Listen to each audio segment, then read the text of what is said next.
আমরা সকলে হোটেলে যে ওয়েটিং রুমে বসে আছি রুম ঠিক করার জন্য। তো রুম ঠিক করা মোটামুটি দেখতেছি ওনারা আগেই ঠিক করেছে। এটা হচ্ছে হলিহেড, সিলেটের একটা নগরীতে হলিহেড হোটেল। তো সেখানে আমরা সবাই ওয়েটিংয়ে বসে আছি, পাশে সবাই বাচ্চারাও ঘুরতেছে, বাচ্চাগুলো দেখতেছে। তাও মোটামুটি রুম কনফার্মেশন করা কমপ্লিট হয়ে গেছে। আমরা কোথাও উঠবো, এটা হোটেলে 5 তলায় বসে থাকা তাদের এখান থেকে আমরা সব কিছু বুঝে জেনেছি, চাবি টাবি হোটেল রুমে যাওয়ার জন্য।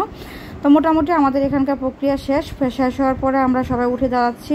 তো যাওয়ার পথে সবাই ঘোরাঘুরি করবো। তো এই যে হোটেলে আমরা রুমগুলো উঠে 3 তলায় উঠে গেলাম। উঠে বাচ্চারা সবাই সবার রুমে ঢুকতেছে এবং খুব কথাবার্তা বলতেছে। হোটেলগুলো আমাদেরকে বুঝিয়ে দিচ্ছে কোন রুমে যাব। আমরা এখানে 2টা রুম নিয়েছি, 2টা ফ্লোর রুমের জন্য, 2টা ফ্যামিলির জন্য আমরা 2টা রুম নিয়েছি। ওই যে একটা রুম উনি খুলে দিল, আর পাশে আরেকটা রুম ছিল, 2টা রুমই। তো বাচ্চারা ঢুকে এত মজা করতেছে, কথা বলতেছে। দেখেন বাচ্চাদের আনন্দ উল্লাস ধরে রাখার মতো না।